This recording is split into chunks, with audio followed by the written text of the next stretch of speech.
Michael sat at the edge of the bed, his hands clasped together, staring at the wooden floor beneath him. The room was dimly lit by the bedside lamp, casting long shadows against the walls. It had once been a place of comfort, of whispered dreams and shared laughter. Now it felt like just another space where silence reigned. From the bathroom, Sarah emerged, wrapped in a towel, her wet hair dripping onto her shoulders. She barely spared him a glance as she moved toward the dresser, pulling out a pair of pajamas. With a practiced, distant motion, Michael exhaled through his nose, willing himself to say something, anything, but the words lodged in his throat. He had lost count of how many nights had ended like this. Sarah turned toward the mirror, applying moisturizer to her face with slow, deliberate movements. Her reflection met his in the glass, but neither spoke. It hadn't always been this way. Once, upon a time, they had talked for hours, losing themselves in conversations about everything and nothing. She used to rest her head against his shoulder while he played with her fingers, absent-mindedly. Now, there was a space between them that neither seemed to know how to cross. Finally, Sarah sighed, closing the jar of moisturizer with a snap. "Are you just going to sit there all night?"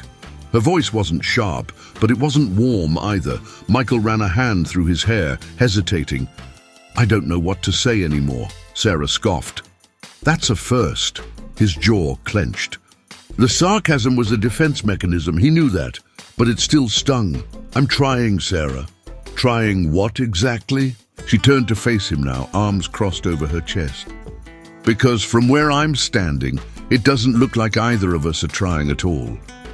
He shook his head. "You think I don't notice how much things have changed? How you barely look at me anymore? How we just go through the motions?" Sarah's lips parted slightly, as if she was about to fire back, but something in his expression made her pause. Michael wasn't angry. He wasn't accusing. He was just tired.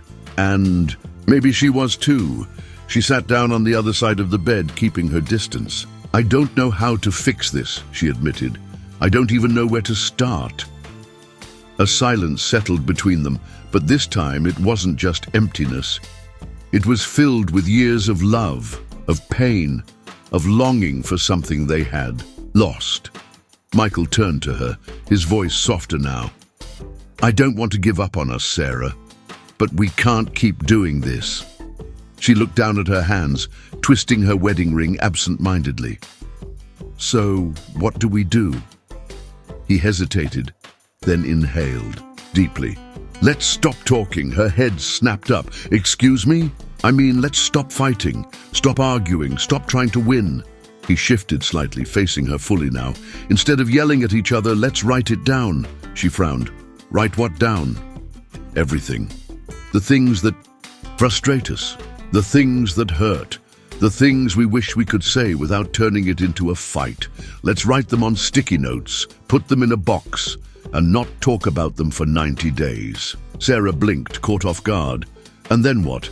"Then, after 90 days, we go through them, together, and we decide if we can fix this, or if it's time to walk away." She stared at him, searching his face for any sign of desperation or false hope. But all she saw was sincerity. Sarah had spent so much time feeling unheard, feeling unseen. Maybe this was a way to finally be honest.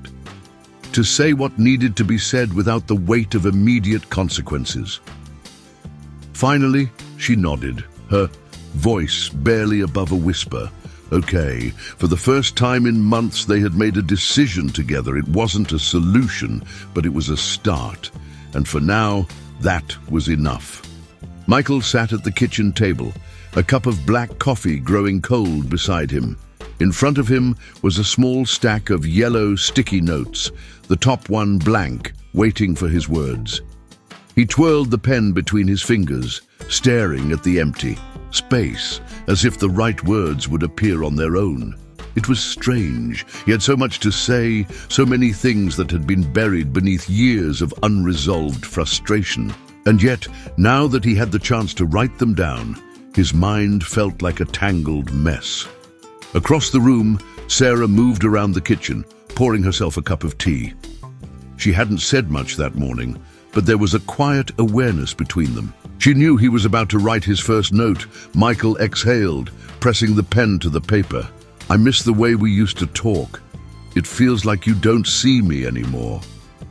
He stared at the words for a long moment before peeling the sticky note from the pad and folding it in half.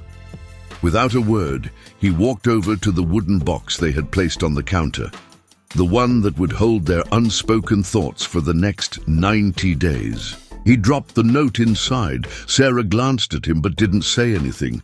Instead, she picked up her own pen, hesitating only for a second before writing her own message. "Sometimes I feel like you're here, but not really here. Like I'm alone, even when we're in the same room." Her fingers lingered on the note before she folded it and placed it in the box alongside Michael's. And just like that, the challenge had begun. Over the next few days, the sticky notes started to pile up. At first, it felt unnatural.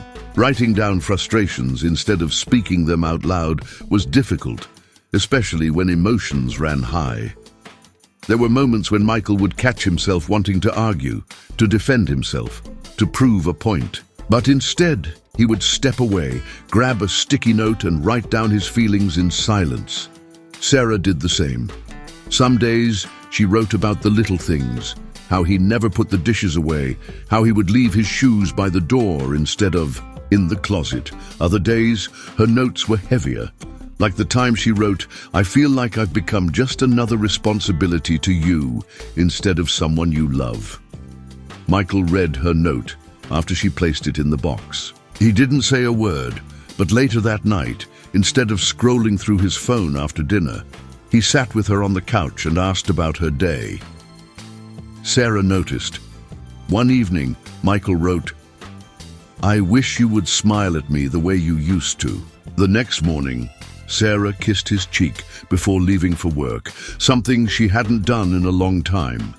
Neither of them spoke about the notes directly, but they both felt the shift happening.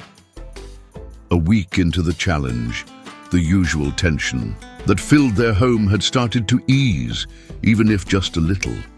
One evening, Sarah walked into the living room to find Michael staring at the fireplace, lost in thought. She hesitated before sitting beside him, close enough that their arms almost touched. "You okay?" she asked. Michael nodded, then glanced at her. "Yeah, just thinking." "About what?" He hesitated, then admitted, "About how different things feel already."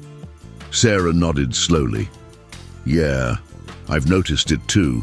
They sat in silence for a moment before Sarah said, "I wrote something today that I wasn't sure if I should put in the box." Michael turned to face her, his brows slightly furrowed. "What was it?" She chewed on her lip before answering. I wrote, "I don't know if we're going to make it." A sharp pain settled in Michael's chest. He swallowed hard. "Why didn't you?" Sarah sighed. "Because, for the first time in a long time, I feel like we might." Michael stared at her, searching her face for any sign of doubt. But instead, he saw something he hadn't seen in a while. Hope. A slow, relieved smile tugged at the corner of his lips. "Yeah," he said, voice thick with emotion. "Me too." Sarah reached for his hand hesitantly, as if testing whether it was safe to touch him again. Michael didn't pull away. Instead, he intertwined his fingers with hers, holding on just a little tighter than before. The sticky notes weren't just capturing their frustrations, they were helping them find their way back to each other. And for now, that was enough. Michael sat in his car for a few extra moments before heading inside. He gripped the steering wheel, staring at the dimly lit house through the windshield. The past 2 weeks had felt different, less hostile, less exhausting. The sticky note challenge had forced them to communicate in a way they never had before, but tonight he wasn't sure what to expect. Taking a deep breath, he grabbed his briefcase and stepped inside. The smell of something warm and familiar greeted him. Sarah was cooking. That was unexpected. She stood at the stove, stirring a pot of pasta, her hair tied up in a messy bun. It had been a long time since she had made dinner for both of them. Usually they ate separately or ordered takeout. "You cooked," he said, setting his keys down. Sarah glanced over her shoulder, offering a small smile. "Yeah, thought we could eat together." Michael nodded, hanging up his coat. "Smells good." They sat at the table, the silence between them no longer as heavy as before. Sarah twirled her fork in her pasta, then glanced at him. "I read your note from yesterday." Michael swallowed his bite. "Which one?" Sarah hesitated before saying, "The one where you said you feel like I don't appreciate you anymore." Michael set his fork down. He hadn't expected her to bring it up. Normally they just placed their notes in the box and let them sit there, unspoken. "I didn't mean it as an attack," he said carefully. "I know," Sarah admitted, "but it made me think." She pushed her plate aside, suddenly looking serious. "I don't tell you enough that I appreciate you. I don't even know when I stopped." Michael sighed, leaning back in his chair. "I think we both stopped noticing each other." "Life just happened," Sarah nodded. "Yeah." A pause. Then she said, "I appreciate you, Michael." The words hit him harder than he expected. He didn't even realize how much he had needed to hear that until she said it. Later that night, Michael stood by their bedroom door, watching Sarah as she applied lotion to her hands. "Hey," he said, softly. She turned to him. "Yeah?" He hesitated before stepping forward, reaching for her hand. It was a small movement, but it felt monumental. "Thank you," he said, "for dinner, for listening, for everything." Sarah's eyes softened, and for the first time in a long time, she squeezed his hand. "We're getting better, aren't we?" Michael smiled. "Yeah, I think we are." They didn't need grand gestures. Just this, a moment of acknowledgement, of connection, and, for the first time in a long time, neither of them felt alone. Michael stood in the kitchen, his fingers gripping the edge of the counter. The house was silent except for the hum of the refrigerator and the faint ticking of the clock on the wall. It had been over a month since they started the sticky note challenge, and for the first time in a long time, he felt like they were making progress. But tonight was different. Tonight, they were finally going to open the box. Sarah sat at the dining table, staring at the small container filled with weeks' worth of unspoken words. She traced the rim of her coffee cup, her stomach twisting with nerves. "Are we really doing this?" she asked, glancing up at Michael. He exhaled slowly. "We said we would." She nodded, swallowing hard. "Okay." Michael sat across from her and pulled the box closer. It felt heavier than it should have, like it carried the weight of everything they had been too afraid to say out loud. "I'll go first," Sarah said before she lost the courage. She reached into the box, fingers brushing against dozens of folded sticky notes before pulling one out. Her eyes scanned the words and her heart clenched. "I feel like you don't need me anymore." She looked up at Michael, guilt flashing across her face. "You wrote this?" Michael nodded, his jaw tightening. "Yeah." Sarah's throat felt dry. "Is that really how you feel?" Michael hesitated before nodding again. "Yeah, Sarah, I do. It's like somewhere along the way I became replaceable." Sarah gripped the note in her hand. "I never meant to make you feel that way. I got so caught up in my own world that I didn't see what was happening to us." Michael looked down, his fingers tapping against the table. "I don't want to be just someone you share a house with, Sarah. I want to be your partner again." Sarah reached for his hand, hesitating for only a second before lacing her fingers through his. "You still are." Michael didn't pull away. He held on. They continued, taking turns reading the notes. Some were small grievances, things that made them roll their eyes or chuckle softly. Others cut deeper. "I feel like you don't look at me the same way anymore. I miss the way we used to laugh together." I don't know if you still love me. Each note stripped them bare, forcing them to confront the quiet pain they had let fester for too long. When Sarah pulled out a note that read, I hate that we sleep. With our backs to each other, she covered her mouth, tears threatening to spill. Michael sighed, running a hand over his face. That one hurt to write. Sarah let out a shaky breath. I hate it too. For a moment, neither of them spoke. The weight of their words lingered between them, raw and exposed. Then in a quiet voice, Sarah asked, Do you still love me? Michael's gaze snapped to hers. The vulnerability in her voice nearly shattered him. Of course I do, he said, his voice rough with emotion. I never stopped. Sarah let out a breath she hadn't realized she was holding. Me neither. They sat there for what felt like hours, talking, not arguing, not accusing, just talking. For the first time in years, they were truly listening. And in that moment, they both understood something. Their marriage wasn't broken, it had just been neglected. As Michael reached across the table and wiped away a stray tear from Sarah's cheek, he realized something else. This wasn't the end. It was a reckoning. Chance to start again. The house was quiet, but not in the way it had been for so many months. It wasn't the silence of resentment or avoidance. It was the stillness of reflection, of two people standing at the crossroads of their marriage, deciding which path to take. Michael sat at the dining table, staring at the empty, sticky notebox in front of him. It was hard to believe that something so small, so simple, had held the weight of their pain, their frustrations, and their unspoken fears. And now, it was empty. Sarah walked into the room, a cup of tea in her hands, her eyes meeting his. She hesitated for a moment before sitting across from him. It feels strange, doesn't it? She asked softly. Michael nodded. Yeah, like we've been carrying all this weight for so long, and now that it's out in the open, I don't know what to do with it. Sarah placed her tea down and leaned forward, her elbows resting on the table. I've been thinking a lot about everything we wrote, everything we talked about last night. Michael swallowed. He had too.